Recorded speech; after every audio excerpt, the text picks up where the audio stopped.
Hola, hola! We are back with another race recap.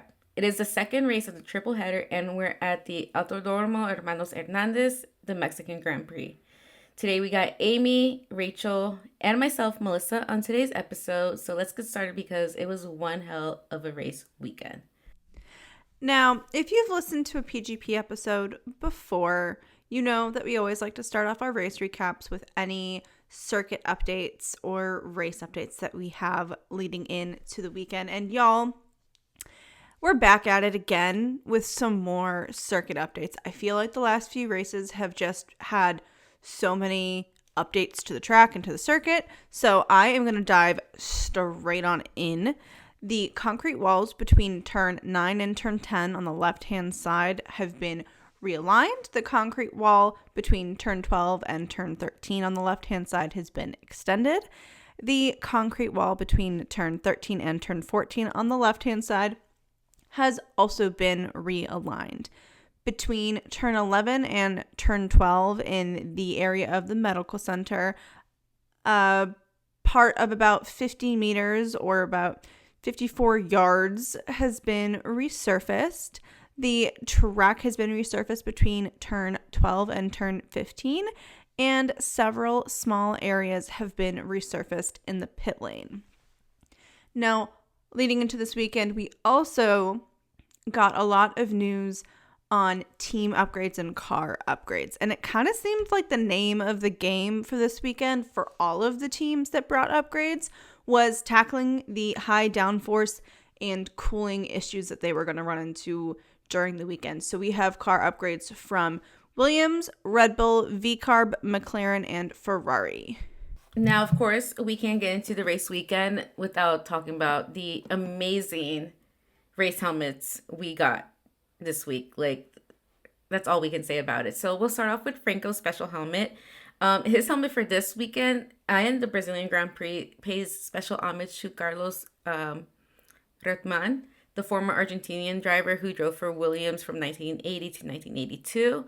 And also, a little small thing I noticed, Franco even had Bizarrap's logo on his helmet, who's an Argentinian DJ. I literally loved it when I noticed that little small detail because, like, it's so minimal. You're just like, wait, hold on. And then once you look it up, it's just kind of like fun. For those who don't know, he made a song with Shakira and a bunch of other Latin artists. Look him up. He's real cool.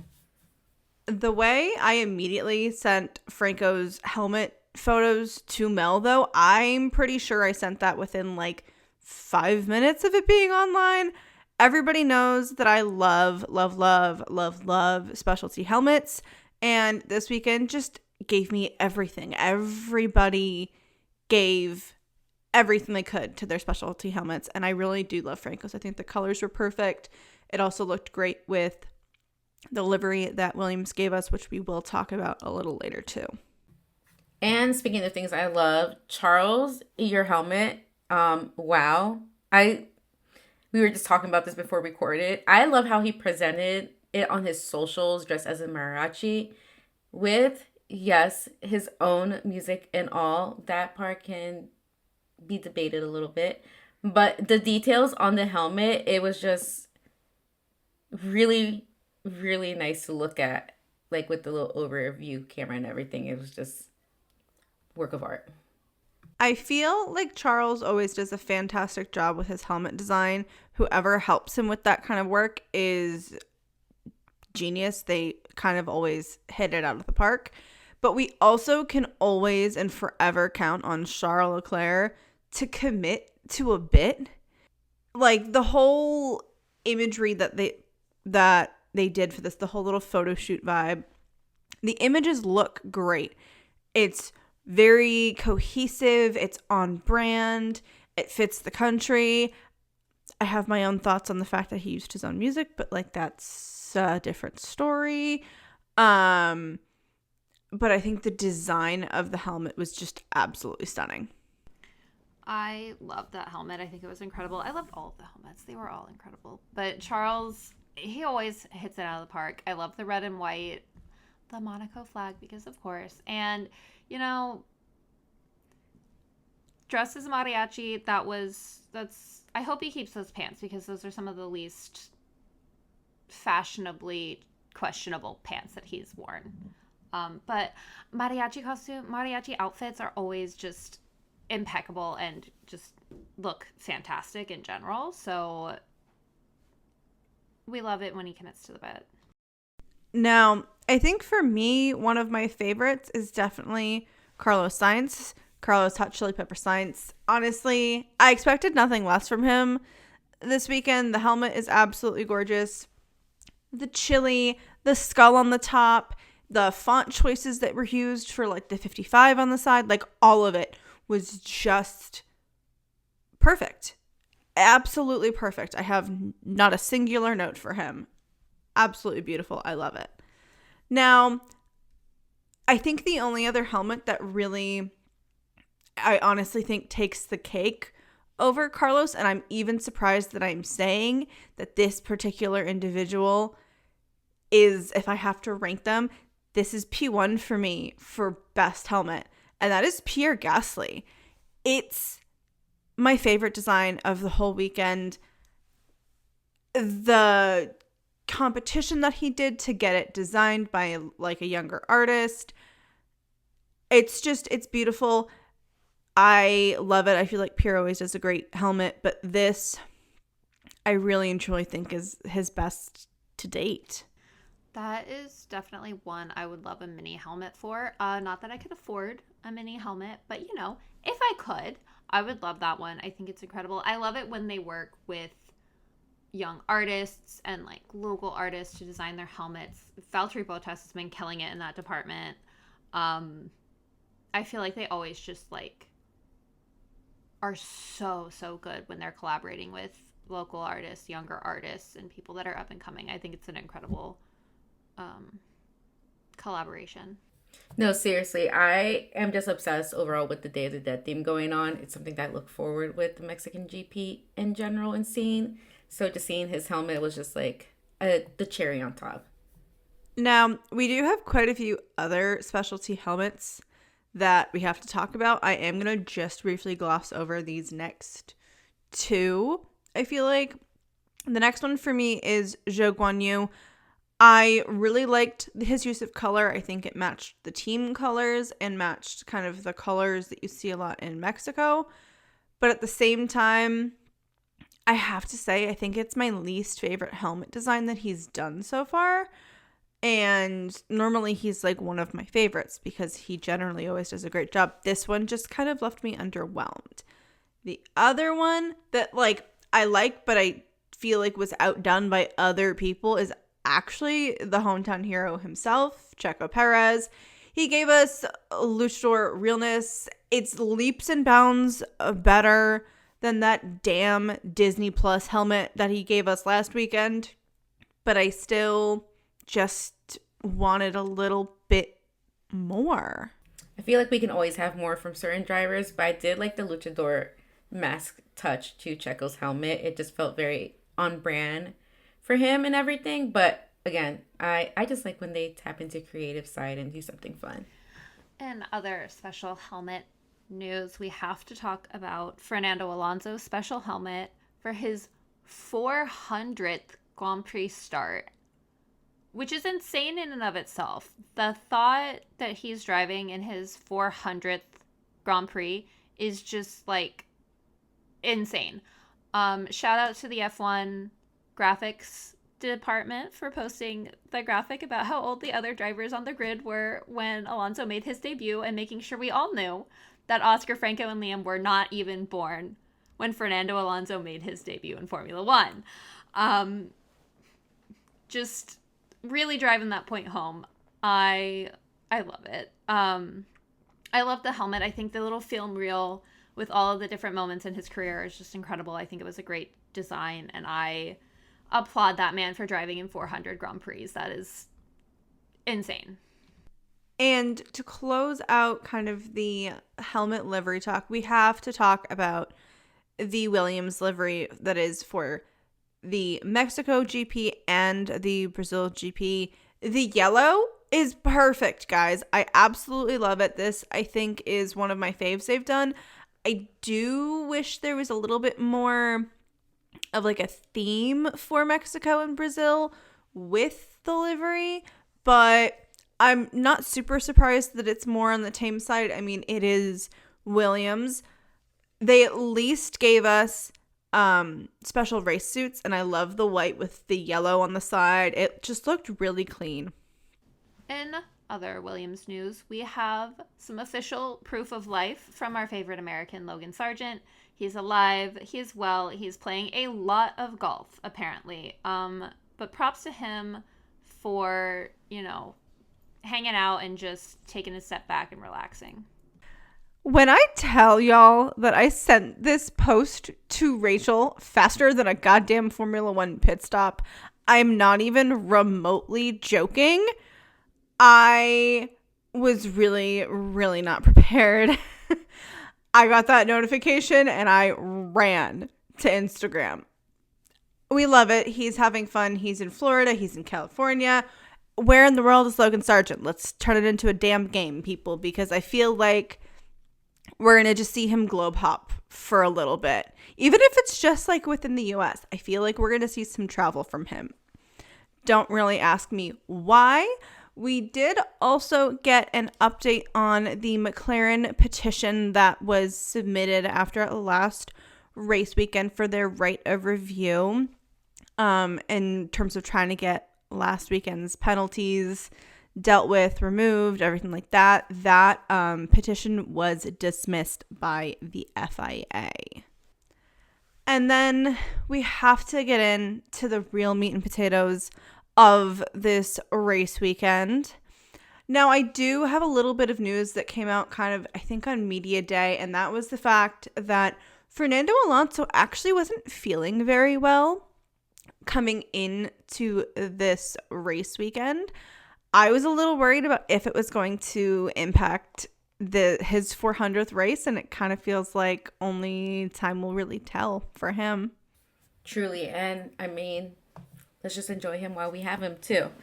Now, going on to free practice 1, we had a Friday of Friday drivers. We had a total of 5 of them, as the commentators had called them.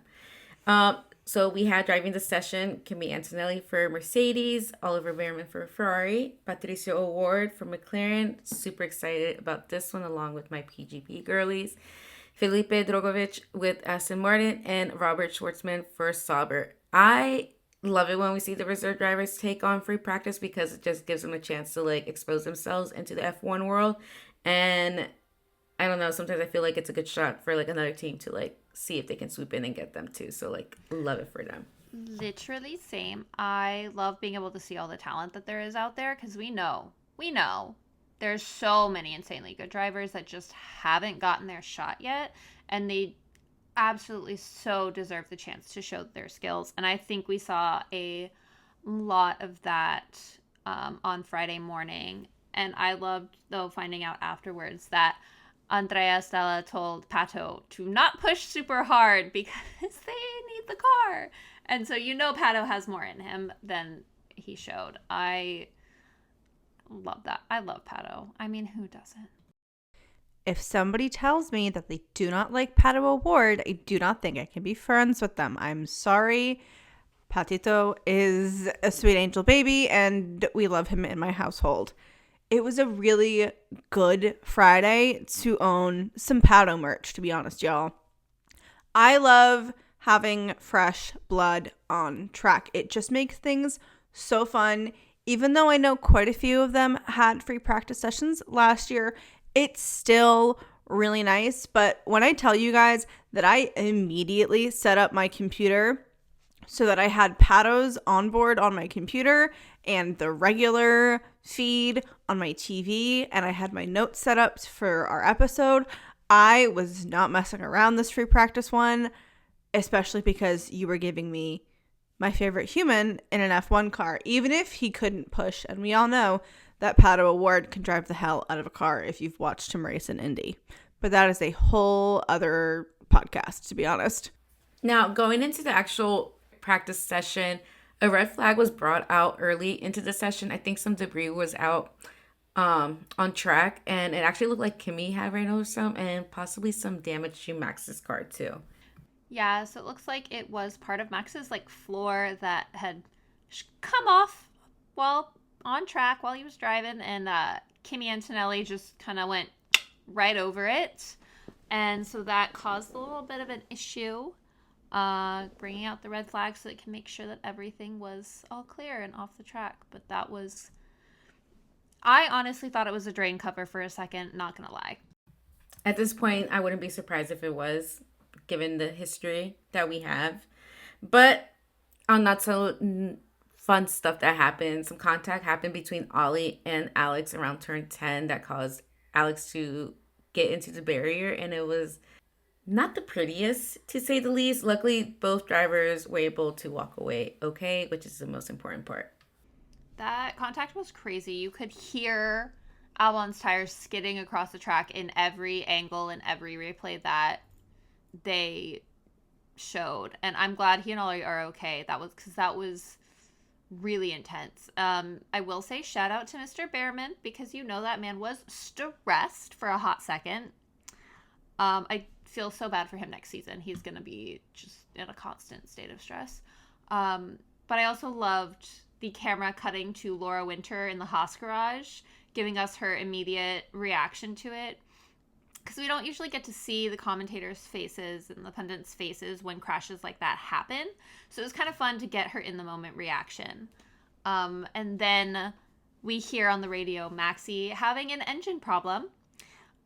This weekend seemed to be off to an interesting start for Max during FP1.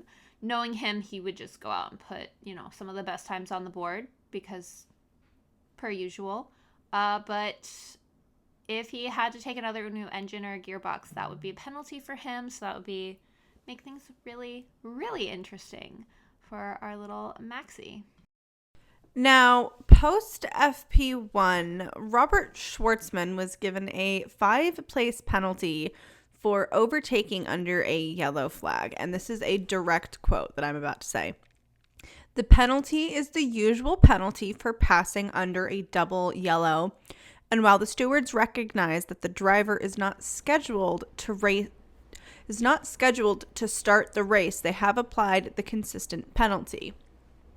Now, I have to ask this question to both PGP girls on this episode and anybody who is listening to this episode. And if you are listening to this, I really want you to go on our threads or our Instagram or our Twitter or any of our socials and let us know the answer to this. Does this mean that Robert Schwartzman overtakes Jenson Button for the most grid place penalties that a driver isn't able to take in an F1 race? Because Jenson Button still has a 3-place grid drop for Monaco 2017. And I've never seen another driver other than Jenson Button get that and not be able to serve it. And I highly doubt that we will kind of ever really get to see Robert Schwartzman race in Formula One. There also was some updates post FP1 on the Alex and Ollie situation. There was no further action taken over that collision. Basically, Alex said that because Ollie was ahead of him and the car was under significant loading, that it caused a snap of oversteer. Ollie wasn't deemed to be in an unreasonable position, though, so it's really just kind of seen as a racing incident, which is honestly a really good thing. And going into FP2, it was extended to a 90-minute session for tire compound testing. Obviously, at the beginning of FP2, there were extensive repairs being done to Alex Albon's car. 10 out of 10 to the mechanic team, who was just kind of working their booties off trying to get his car back on track at some point in FP2. We did, however, have George Russell putting his car into the wall at turn 9 to bring out red flags pretty early on in FP2, if I'm honest. At least he was okay. I feel for his mechanics, who would probably be working through the night, breaking curfew to repair his car. But hey, it makes for an interesting session, especially since it's an extended session due to the new tire compound testing for Pirelli, which is always a fun time. Now, y'all, I really think that this race weekend I should have made a bingo card when I realized that it was Fernando Alonso's 400th race of A, how many times they were going to say it was his 400th race, but B, to turn it into a damn drinking game because, oh my God, take a drink every time they say Fernando Alonso or mention that it's his 400th race. Like, we get it, people. We know. Sounds like a great idea in theory, but I'd rather not give myself alcohol poisoning. Granted, it is Halloween weekend, but, there's only so much you can take.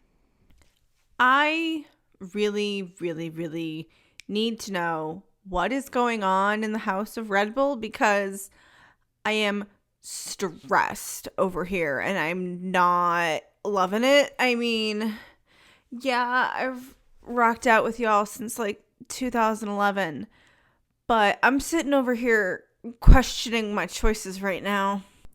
Adrian Newey cursed them. That's what I think. I think Adrian Newey left and he's like, I'm gonna put a little curse on these guys because this is just gonna be just make things a little spicy, a little fun. I need to know what he took with him when he put the car back together again, because I feel like, now I'm saying this as like somebody whose grandfather was an engineer who was the man who like fixed a toaster and put it back together again, and there were like there were leftover parts in quotations, but everything still worked fine. So like, what did you take, Nui? Because your girl wants to know. But Sauber, please guys, can we just not? Burning brakes, engine cutting issues. Please stop it. It hurts. Now, agreed, first of all. We don't need another Bottas brake fire having to be put out on track again. That was insane. But on a completely opposite note, I think my favorite part of FP2 was Alex Jakes and Joylyn Palmer's analysis of James Hinchcliffe learning a dance from the Dallas Cowboys cheerleaders at Coda last weekend. Was not on my bingo card, but I loved it. Absolutely here for it. They did a full analysis, breakdown. Incredible. And it was impeccably done, I will say. I mean, as somebody who watched James Hinchcliffe on Dancing with the Stars, hearing somebody else call him Twinkle Toes just like warmed my heart in a way I didn't know I needed. I mean, people, this man was second and really honestly probably could have won if he had a bigger fan base when he was on Dancing with the Stars. If you've not seen clips of him dance, go on YouTube. It's really kind of fun to watch. Now, we do need to move on to FP3, and I think my favorite moment, because honestly, I spaced out for a good chunk of FP3 people, is the moment where Alessandro from Ferrari goes just completely, I'm using my favorite British phrase here, ass over tea kettle, trying to guide Charles Leclerc out of the garage. And yes, Charles Leclerc is correct. Bella questa. The, quote, style points comment did make me really giggle, though. That was a moment I don't think I've ever really seen. He just kind of tripped over his own feet walking backwards and just kind of managed to roll out of it somehow. It was a moment. We did also have a slight moment from Nico Hulkenberg, at least I think so, based off of the radio messages with the team. Now, of course, with the chaotic start we got to the weekend during all our practice sessions, you would think the first quality session would be just as chaotic. Personally, I found it surprising it wasn't, but I mean, can't complain because anything can happen as time progresses. However, Oscar's lap time was deleted at one point due to track limits with a little under 4 minutes left in the session, and he got knocked down to P19. At this point, I was just like, hopefully he can go back out again and put in a good time because, again, it's crunch time. It's less than 5 minutes and you need to like warm up the battery or whatever it is and then go for that flying lap. Yeah, lots of pressure. And the nerves were high for those last minutes because out of Q1 was Franco, Oscar, the hometown hero, Checo, Ocon, and Zhao. Yeah, Q1 definitely gave us some surprise exits, in my opinion. But that's kind of one of my favorite parts about Mexico, about the track. Even if someone's been running really well all through practice sessions, doesn't necessarily mean they're going to make it past Q1. It's just a very delightfully unpredictable track.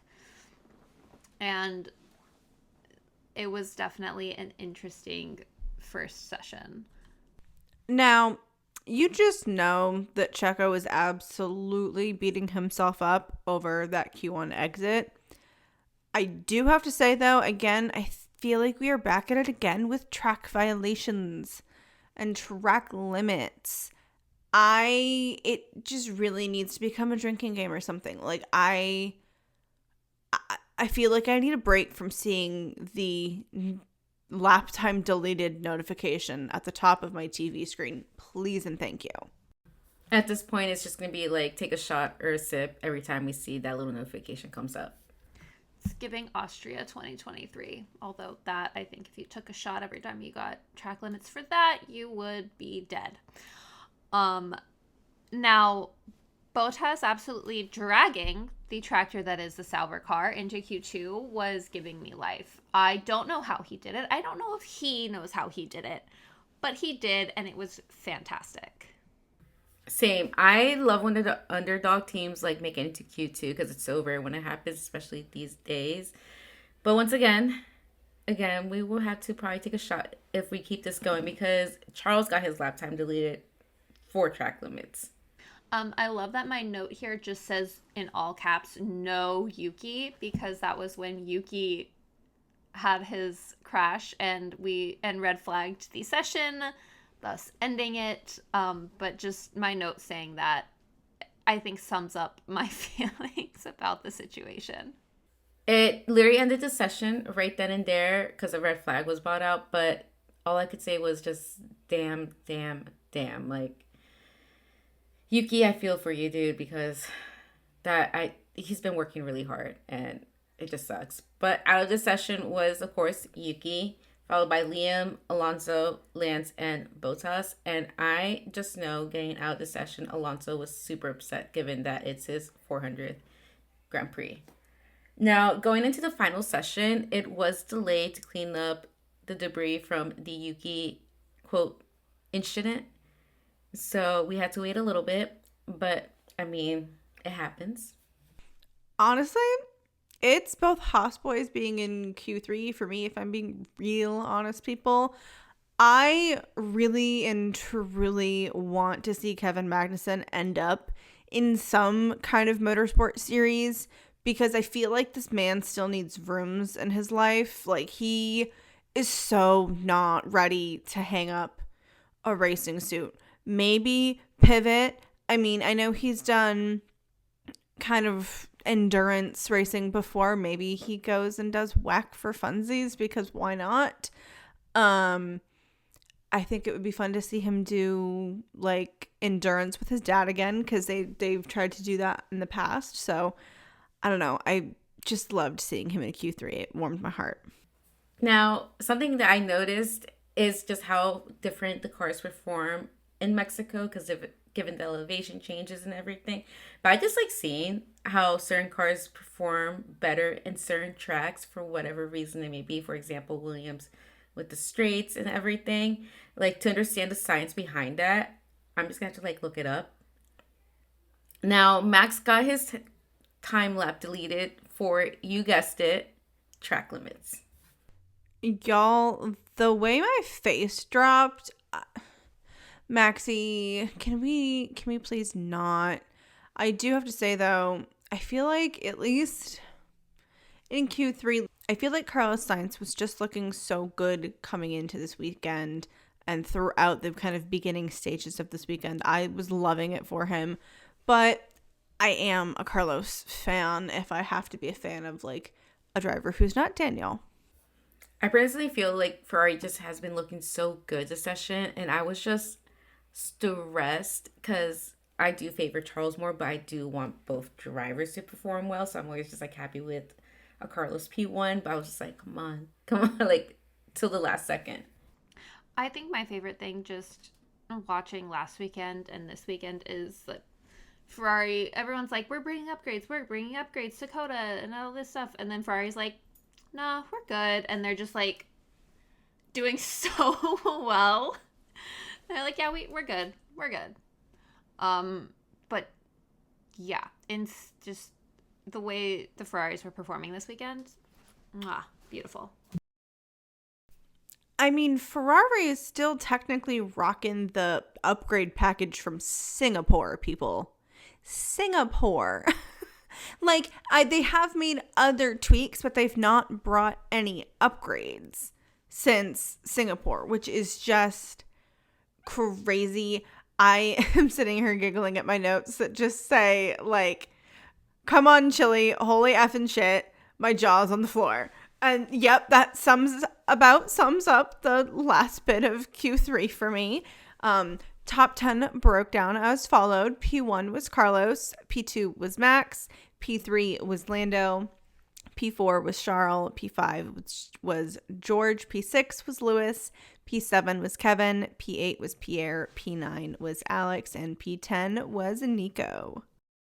And now with this top 10 lineup, all I could think was this is just going to be an interesting start to the race. Like, literally give us strength come race day, because it's going to be chaotic, to say the least. I think for me, the craziest stat that came out post-quali was that Checo has officially had more Q1 exits than Lance Stroll and Yuki Tsunoda have this year. I really, really feel like those retirement rumors are just going to get stronger. I mean, the man is literally 200 points behind Max in the driver's standing. 200 points. That's ridiculous. That's like not helpful for the team either. Yeah, I gotta agree with you, because I mean, I get sponsorships, I get money and cash flow, but like at the end of the day, it's not good for the team. But anyways, on to race day. Now, Ocon was starting from the pit lane after receiving a new battery ahead of the race. Now, lights out was just madness. I don't know what was happening, but Max had a fantastic start. Like, that reaction time was insane. No, literally, it was so perfect. But same as Rachel from earlier, I literally had Yuki, no, OMG. Because you just see the poor boy just like hit the barriers out of nowhere. And again, thankfully, he is okay, and a safety car was brought out. The absolute chaos that was that first lap, I was not ready. My note literally says, on the floor, I'm not okay. I repeat, I am not okay. I almost dropped my drink. I was just absolutely flabbergasted. I'm so thankful that Yuki is okay, because all you kind of really did see was him hit the barriers, and it just looked bad. And then we cut to Alex Albon, who is also in the wall somehow. And he has been our second DNF in lap 1, which I think is just a great way to... It's a great foreshadowing for the race. No, because seriously, what was going on in that moment? Like, we didn't even make it past the first turn or barely made it past the first turn, for crying out loud. Like, it was a lot, the first few seconds. I mean, I know a lot of us on the East Coast like to complain when it gets to like Mexico and we've got those like late afternoon, early evening races where we're like, oh, we're a little tired because we're so used to having like early morning races. And we always say we want a little bit of extra spice on those midday races. I do not think this is the spice that we wanted, people. Because, oh my God, if I thought I was going to be tired watching this race, I was mistaken the minute we started, because I was fully focused. And honestly, looking like at those replays, it could have been so bad if the cars were going like much faster, like at full speed, like after a good like lap or two, because It was just a lot. And like, I was just so gutted for Yuki. I just feel like he's been having like the worst of luck lately. And that was honestly like so scary watching the replay. And from what I could tell, it looks like Esteban squeezed Alex into Yuki. Um, and that was just I know it's a racing incident, but my God, that was like terrifying. Um, and then we cut to Checo possibly having a false start, which was just insane. Yeah, apparently he was a bit forward from the grid box, but I think what killed me was like when his engineer went over the radio mentioning he had a false start. He was like, "What do you mean? It was a great start." Love to say. It's just really not Checo's weekend. I I don't know what it is, but it just his home race just seems to hate him. I, for one, am convinced that this track, he's cursed at this track like Charles was at Monaco before he broke his own curse this year. But what killed me, speaking of radios too, was Charles' little water drink thing spilling when he was like zigzagging during the safety car, because we know that man is a hydration king. It was giving me Kimmy and the drink flashbacks so bad. I just kind of couldn't help but giggle.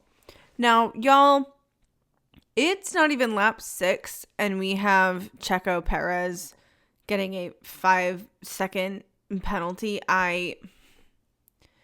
It's not even lap 6. Can we please not? And of course, when the green light comes out, I always love it. It kind of just feels like if you've ever done theater, it's giving one more time with feeling energy for me. And it kind of always just makes me laugh when I watch it for some reason, because you know that someone's either going to be trying something crazy or being like very by the book. And this race restart felt very by the book for me, at least. Now, by the time like a little bit after the race restart, Carlos did get the lead, but it was an intense fight for said lead. Like, I literally was just like sitting there, just like holding my breath for that little bit. No, literally, that was an incredible pass on Carlos's part. The defending, the pass itself, just absolutely impeccable racing. I feel like I'm saying this every other weekend, but I think this is just one of the best races, and that was honestly one of the best moves. I definitely think it is a hot contender for overtake of the month. Now, I knew that Lando and Max were going to absolutely go out at this race weekend. There was really no way around it, but like, Jesus Christ, you two, can we please not? I had my heart in my throat for about like 2 corners. Please no. Please stop stressing me out. I swear to God, this sport is going to make me go gray. That is 100% what Charles was waiting for. Just like last weekend, he was just waiting for Max and Lando to take each other out, to battle it too hard so he can just kind of cruise on by while they're distracted, and just he knows what he's doing. He's raced Max long enough. He knows how to sneak past him. Meanwhile, Haas is like in their places in the top 10, like, we're just happy to be here and just like kind of keeping their head low and just maintaining those 2 spots. Now, we did also get the notification pop up that Max was noted for his turn 4 incident, and we were kind of waiting on if there was going to be anything with his turn 8 incident. It was looking like it was going to be 2 penalties for him, and that just screams yikes to me. And he did indeed get a 10-second penalty for his turn 4 incident and for the turn 8 incident. So a total of 20 seconds for a penalty for Maxi. Are we going to see a little bit of a little Mad Max resurgence coming up? Only time will tell. And not Alonso having to retire from his 400th Grand Prix. I feel so bad for him. I feel like that's so sad. No, I know that had to hurt because that was his first DNF of the season as well, too. Now, I'm gonna make a little joke here because I really wanted Checo to overtake Liam, but I don't know about you guys, but I saw a video on TikTok. It was like one of the social media like F1 teams or like F1 posting asking him like to rate Mexican foods, and he did not know a lot of them. So I literally was just like, "My good sir, get that vengeance," because I was just like, "How do you not know a lot of these?" But again, given where he's from, I'm not surprised. But I'm like, "You're in Mexico, try it all." He is a Kiwi from New Zealand. I don't really think there's a lot of Mexican restaurants out there. But like, damn, Lee, not having contact with Checo, that felt really like a definitely like a personal battle, as Julian Palmer and Alex Jakes both said. The death feels like a personal battle that's been now confirmed. And yet again, we have more turn for drama. I don't know what was going on with turn 4, but it just was getting everybody to get into a little something. Liam Lawson on the radio is now a dangerous thing for me because that man almost made me choke on my coffee. And this race literally was just giving battle after battle because at some point we saw Franco and Oscar battling with each other. Like the race was just giving. Max Verstappen coming on the radio saying, "That's fine then." Max, what are you doing? Can you please learn when to just not talk? I love you, but good God. And literally, I was just dying at all the drivers cursing on the radio again because we had like a few weeks where they were pretty polite or mindful. But I mean, if you ask me, it just looks like a lot of them will be serving community service hours soon. Listen, honestly, at this point, Max should just get his community service revoked. I think the point's been made. The point is moot, and the FIA is not going to have any control over what those drivers say over the radios. It's a dumb rule anyway. I mean, we're adults here. Come on. But halfway through the race now, and we got a Ferrari 1-2 so far with Carlos and Charles and Lando in P3. I did not have us kind of looking at McLaren and Ferrari fighting for constructors on my bingo card, people. However, that is a fight I would like to see. Now, at this point in the race, like near the end, Charles lost like rear grip and almost crashed into the barriers. Not gonna lie to y'all, I got very upset and just like wanted to end the race there. But I literally had no words because he was quick with thinking fast on like his like maneuvering of the car because that could have been a very nasty, nasty accident. It could have really like affected it could have affected Carlos and Lando in a way. I feel like I don't know. It was just insane. And a little bit later, Franco literally clipped Liam's front wing. Like, I just couldn't anymore with this race. Between Franco clipping Liam's front wing and then Checo just having major beef with Liam, as has been said, that beef is confirmed. It is definitely personal at this point. You know, it's definitely made for some good entertainment. I'm very excited to see next season of Drive to Survive, as long as it's 20 episodes, because the Lord knows it has to be at minimum 20 episodes. And then we have Liam boxing to get his front wing replaced, and they're like, you know what, let's put softs on him. He can get that fastest lap. And then Ferrari's like, to Charles, box for fastest lap. Y'all, what are we doing? Which was then like almost immediately followed by Red Bull and Checo boxing for fastest lap too. Like, what in the what now? They were all just going for a Hail Mary at this point of the race. Like, they were just like, let's just get this one extra point. Even if we don't get it, or if it doesn't count or whatever, let's go. I was like, God, they're boxing everybody for fastest lap now. And, you know, as I expected, Charles got fastest lap. I think Liam may have been able to get it, but I just don't think the V-carb is fast enough. I mean, And then I feel like just Checo was just under too much pressure. There was too much going on. But it was not a surprise for Charles to get fastest lap. And seeing everybody pitting was just insane. I think the craziest thing with this race weekend for me is just the way that this season has completely pivoted, both in the World Drivers' Championship and the Constructors. Like, this is not the WDC and constructor standings that people were expecting when we came into this season, especially given last year. And I love it, but I do not want to hear anybody complaining next year about anybody. Like, no, we're done with that. We've had craziness. We've had so many different winners this year, and it's probably just going to continue on that trend. So, like, no complaining. Shush. You know, people are still going to complain because some people are just never going to be happy. It is what it is. But it is insane seeing Ferrari pass Red Bull in the constructors, because honestly, I never thought I'd see it happen this season. And it's just by like so much points, but still, I mean, it's just insane. Now, for your top 10 for the race, of course, we had Carlos in P1. Kudos to him, followed by Lando, Charles in P3, Lewis in P4, P5 was George, then Max, K-Mag, Oscar, Hulkenberg, and rounding out the top 10 with Pierre. And as Rachel said, we had Charles with fastest lap, and driver of the day was Carlos Sainz with 27% of the vote. Go off, Chili.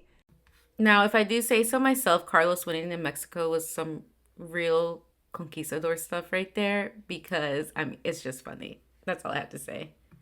Now, I do have some post-race news that I feel like we cannot end an episode without talking about this first if we're doing a race recap. And that is the fact that while Max also had 2 10-second time penalties that he received during the race, he also received from the FIA 2 penalty points on his license, which means that he now has a total of 6 points on his license for the 12-month period. Franco Colapinto, who received a 10-second time penalty added to his race time, also received 2 penalty points on his license for a total of 2 on his license in a 12-month period for his racing incident with Liam Lawson in turn 2. And I do have something that I know is definitely probably making its rounds on the internet as of end of race. It's currently almost 10 p.m. on a Sunday for me here in Boston. And that is the fact that the chaotic Kiwi that is Liam Lawson flipped off Checo Perez during the cooldown laps at this man's home race. Liam, that is a risky choice, my dude. But also in some way kind of felt a little reminiscent of Daniel Ricciardo. I'm not sure how I feel about it. I think it's gutsy as heck. But you definitely can find the videos on the internet because I have already seen it circulating myself. I do have to agree with you. It was pretty gutsy, especially on a home turf. Like, I don't know. There's just some stuff you don't do, and I get the anger and emotions. But anyways, now next weekend, it's the final race of the triple header, and we're off to Interlagos for the Brazilian Grand Prix. It's a personal F1 bucket list spot for me. But as for my predictions, well, it's anyone's game now, and I know I've been saying that for a few weeks, but it truly is. We got, 4 more races, and that's not including the sprints. And I don't know about y'all, but I see it spicing up between the McLaren and the Ferrari drivers. It's just, the gap is just closing in closer and closer. And it's just like, one team doesn't really have a driver that doesn't help out too much. Oscar's doing good, but there's also, he's not starting up at the top to give the team the support or Lando the support, and at least Ferrari, Ferrari being Ferrari, they have their issues, but at least the 2 drivers always finish within the top 5, and that helps out, and we know how Checo has been doing for Red Bull. So it's going to be a lot of fun. So I can see 3 out of the 4 drivers finishing out on top of the podium. Which ones, I'm not too sure. But if it were me, It is Lewis's second home race, so I would like to see him on the podium this weekend. It's just overdue for another Mercedes podium. And I'm just over the midfield finishes for them. I feel like they can just be doing so much better. So with that being said, I would like to see the Ferrari boys up there with Lewis this upcoming weekend in no particular order. I'd just be a happy fan with that finish. I am so stoked for Brazil next week. It's such a great track. I feel like it's, again, unpredictable. As of right now, there is a chance of rain. Lovely little, I think it's like 70%-ish chance of rain all weekend in Sao Paulo. So I love a good rain race. And with that, I do think Maxi could be up on the podium. The kid handles wet weather well, as he has said when asked why he's so good in a rain race. He's Dutch. So, there you go. I have little faith in Ferrari if it rains, though. For all we know, they will put Charles on softs. But hey, what can you do? As much as I would love to see Lando put a solid dent into the points gap between him and Max, I'm thinking we'll see Max podium and a McLaren maybe double podium. It's a sprint weekend. Parts of the track have been resurfaced, so who knows? I think it might be anybody's game at this point. Oh, my gut is telling me that it is anybody's game for Brazil. I feel like Sao Paulo always gives us some crazy weather. At least the last few years it has. So I'm bracing for impact. That is one thing for certain. Now, as always, I pull out my pendulum for my predictions. And I have started using a slightly different one just kind of for funsies to see if it gives me any different results. And I got pretty big yeses for all of these individuals for these positions. So we're going to see what happens. And that is P1 for Carlos Sainz. I will not complain about more Carlos Sainz on podiums and any of the options because I just think he deserves all of the good things and I want him to get all of the podiums while he's in a car that can give him podiums because that's not going to be Williams next year, my guy. P2, I got a very big ol' yes for Max Verstappen, so I'm going to keep my fingers crossed and manifest that for him. I'd like to see the team figure out what the heck is going on with the car because right now it's just not doing what it needs to do, and that is a problem. For P3, we have Charles Leclerc, again, another Ferrari driver. It feels like Ferrari has just kind of figured out whatever they've needed to do to their car to get it to work for their drivers at least. I feel like Brazil always can be a little tricky, so I'm interested to see how the car does in Brazil. But I am always excited for Brazil, and like Mel, it is definitely a bucket list race for me. And to close out our episode, we have a moment of the weekend / driver of the week, and that is Paddock Award, because honestly, y'all, it was the Paddock Award weekend, for me at least. Y'all know I love Paddock Award. We are obsessed with Paddock Award in this household. Thank you so much for joining us in the paddock. Who doesn't love a spicy race weekend? We absolutely need to have your predictions for Brazil. I feel like it's anybody's race at this point. Drop your predictions on our socials. Everywhere we are Paddock Girls Podcast, except on X or Twitter where we are Paddock Girls Pod. We will see you at the next race. Bye.